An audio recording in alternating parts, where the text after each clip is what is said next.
Le Zimbabwe vient de créer une monnaie basée sur l'or.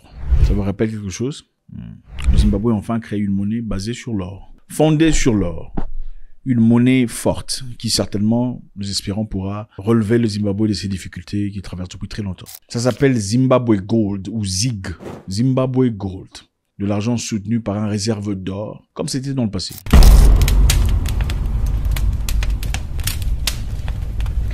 Vous savez, avant 1944, pour un 100 $ que vous aviez en papier, il fallait aussi avoir un représentatif de 100 $ en forme d'or à la banque.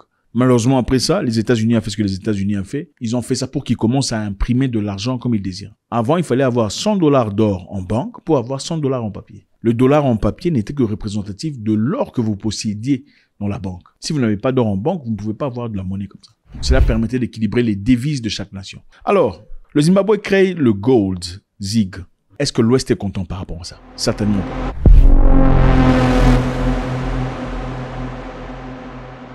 Ils ont créé ça pour essayer de combattre l'inflation et les sanctions qui traversent depuis très longtemps. Le Zimbabwe est un pays qui traverse un moment très très difficile jusque-là, depuis plusieurs années. Beaucoup de jeunes Zimbabwéens sont obligés de quitter le pays pour aller ailleurs dans l'espoir d'avoir une vie meilleure. Ce n'est pas facile du tout. Okay. Beaucoup de jeunes talentueux, intelligents. Tenir en compte le fait que le Zimbabwe est le pays le plus lettré d'Afrique. Ah oui, les Zimbabwéens sont les plus lettrés. Ils vont à l'université plus que toutes les nations en Afrique. Okay. Même le président Mugabe lui-même avait 5 master's degrees. 5 masters, un président le plus lettré, le plus éduqué, 5 master's degrees. Malgré cela, malgré ses capacités particulières, ils sont obligés d'aller ailleurs, à Londres, aux États-Unis et quelquefois en Afrique du Sud, pour la plupart des cas. Là où ils sont généralement très discriminés, parce qu'il y en a tellement beaucoup, ils sont généralement en compétition avec les Sud-Africains qui n'ont pas fait les grandes études. Pour les petites fonctions telles que agent de sécurité, nettoyeur, ou tout ça là, jardinier, tout ça. C'est pas facile du tout. Et généralement, les Zimbabwéens, quand ils rentrent chez eux à la maison, quand ils quittent l'Afrique du Sud pour aller au Zimbabwe pendant les vacances, ils emmènent tout. Ils emmènent la farine, ils emmènent le pain, ils emmènent le sucre, du sel, ils emmènent l'huile, ils emmènent tout ce que vous pouvez, les couvertures, ils emmènent tout ce que vous pouvez vous imaginer. Pourquoi? Parce que le pays est en difficulté. Les médecins, les infirmières sont obligés de quitter. Beaucoup partent en Australie, espérant avoir une vie meilleure là-bas, ou avoir de l'emploi.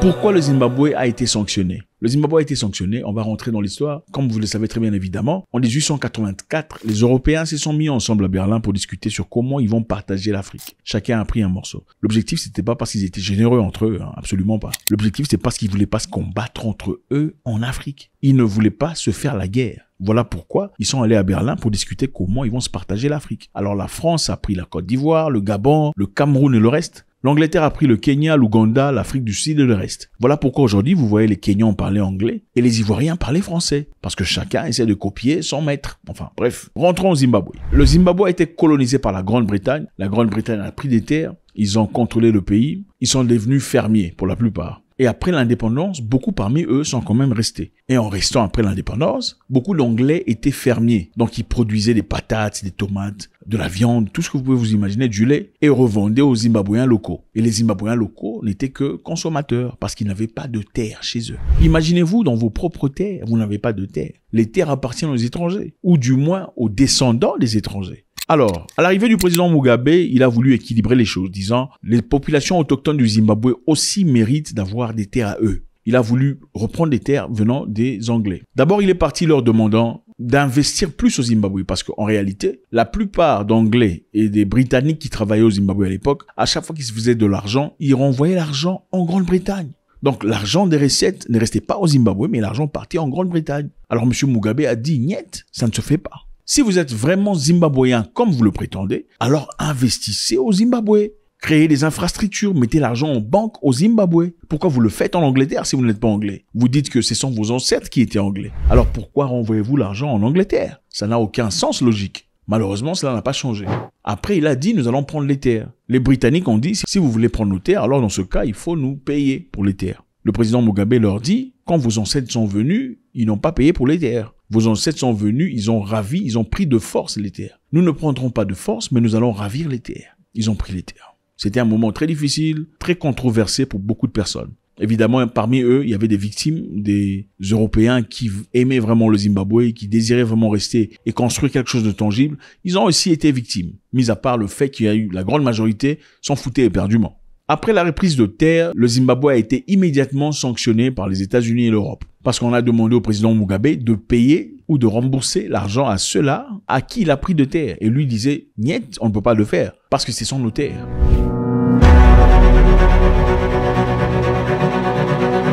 Les effets des sanctions sont inéluctables. Ils sont là, évidents. Un pays sanctionné, évidemment, ne reçoit aucune monnaie venant de la World Bank, la Banque mondiale, ou le Fonds monétaire international. Évidemment, en Afrique, beaucoup de pays semblent avoir besoin de ces deux institutions pour pouvoir manager leur pays, pour pouvoir investir dans des constructions, dans l'amélioration d'infrastructures, dans la construction des écoles, la construction des hôpitaux et beaucoup d'autres choses. Et le Zimbabwe ne reçoit rien de ces institutions. Il est évident ici, les amis, que si vous énervez certaines personnes, même les institutions censées être libres et non alignées se tournent contre vous. Parce que là, on se pose la question, la Banque mondiale appartient à qui? Vraiment. Bon, si les États-Unis sont fâchés, la Banque mondiale aussi devrait être fâchée contre toi. Je ne comprends pas, c'est ça. En sanctionnant les Zimbabwe aussi, il y a un grand problème qui émerge, c'est-à-dire les investisseurs ont peur de partir dans le pays. Les investisseurs ont peur de placer leur argent, de peur qu'il n'y ait pas de retour, que ce soit une perte totale.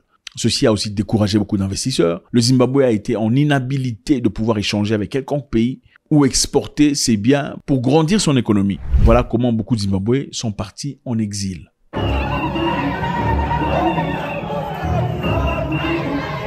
Des millions de Zimbabwéens aujourd'hui vivent à l'extérieur de leur pays. La raison est simple, c'est la crise économique. Je sais que dans beaucoup de pays d'Afrique, les gens quittent pour aller en Europe. C'est généralement parce que vous avez envie de partir. Ce n'est pas vraiment parce que vous êtes dormi sans manger. Au Zimbabwe, on dort sans manger parce qu'il n'y a pas de nourriture. Il n'y a rien. Et c'est très compliqué. Et beaucoup de personnes sont obligées de traverser pour aller en Afrique du Sud. Entre l'Afrique du Sud et le Zimbabwe, il y a une rivière qu'on appelle rivière Limpopo. Dans cette rivière, il y a des crocodiles. Mais les Zimbabwéens traversent quand même. Et à la frontière, évidemment, c'est autour d'un parc national où il y a des lions, des hyènes et toutes sortes d'animaux agressifs. Mais cela ne pose aucun problème. Malheureusement, les Zimbabwéens aussi sont connus en Afrique du Sud comme des brigands, des criminels, des gens qui font beaucoup de choses négatives. Et c'est une triste réalité.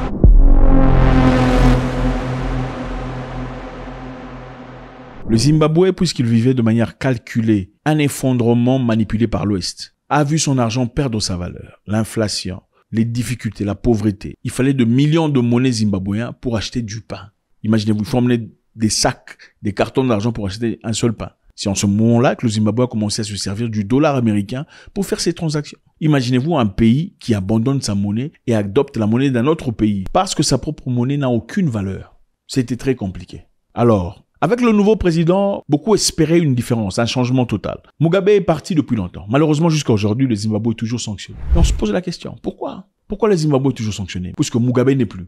D'après l'Occident, les sanctions étaient infligées contre le président Mugabe parce qu'il était dictateur, méchant et mauvais. Mais pratiquement parlant, comment sanctionnez-vous Mugabe en empêchant l'entrée de l'huile, de sucre, de pain dans le pays? Le monsieur est un multimilliardaire. Comment est-ce que cela l'affecte? Ce n'est pas possible. Ce sont les citoyens de chaque jour qui sont affectés par ces histoires. Ce n'est pas le président Mugabe. Et c'est bien triste de réaliser ça. Les experts pensent que la raison pour laquelle on a fait ça, c'était pour faire souffrir la population, au point où la population se leverait contre son dirigeant. Mais ce n'est pas arrivé malheureusement. Beaucoup de personnes ont perdu la vie à cause de ces histoires. Beaucoup de médecins, d'infirmiers, beaucoup de travailleurs dans des lieux techniques ont été obligés de quitter, même dans le département de santé, cherchant une vie meilleure, mettant ainsi en danger toute une population. Pourquoi? Parce que le président a voulu récupérer les terres et les accorder à sa population locale. Ce qu'a fait Mugabe au départ était un projet noble. L'objectif était de servir son peuple, chose qui est tout à fait normale. Mais en servant son peuple, quelque chose s'est passé. Le peuple n'était pas préparé. Il a donné les terres, les fermes à beaucoup de Zimbabwéens qui malheureusement ont été incapables de gérer ces terres et ces fermes. Ils ont bouffé tout l'argent et tout était par terre. Les blancs partis, les terres par terre. Compliqué.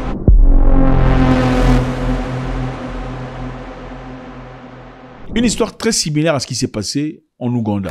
En Ouganda, où il y avait le président Idi Amin Dada, que vous connaissez, beaucoup ne connaissent que dans le négatif, un dictateur, un tueur, tout ça. Mais en réalité, Idi Amin avait une autre face. L'autre face d'Idi Amin, c'était qu'il a demandé aux Indiens qui vivaient en Ouganda de pouvoir s'investir dans l'économie ougandaise. C'est-à-dire, l'argent que vous gagnez, arrêtez d'envoyer ça en Angleterre. Laissez ça ici dans l'économie. Les Indiens ne voulaient pas. Et d'où sont venus ces Indiens? Les Indiens ont été importés par les Anglais pour construire le rail venant de Mombasa au Kenya jusqu'à Kampala, il y a très longtemps. Je ne sais pas pourquoi ils n'ont pas voulu des Noirs. Et seuls le savent. Je ne sais pas, hein. Mais ils ont choisi les Indiens. Ils ont emmené des Indiens pour travailler, construire ce rail. Le rail a été construit depuis Mombasa jusqu'à Kampala. Après ce travail, beaucoup d'Indiens sont rentrés en Inde, d'autres sont partis en Angleterre. Mais certains sont restés au Kenya et d'autres sont partis en Ouganda. Aujourd'hui, il y a une tribu Bahindi qui existe au Kenya et en Ouganda.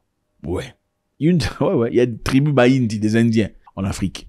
Mais non, ces gens venus en Ouganda n'ont pas voulu s'associer aux Noirs. Ils étaient dans leur communauté entre eux, ils mangeaient entre eux, ils faisaient leur fête entre eux, ils se mariaient entre eux, ils ne voulaient rien avoir avec les autres. Alors, Idi Amin a remarqué ça, c'était très évident. Il a dit, vous êtes ici apparemment, mais vous n'êtes pas là. Vous ne vous identifiez pas en Ouganda. Si vous êtes Ougandais, alors investissez en Ouganda. Ils n'ont pas voulu.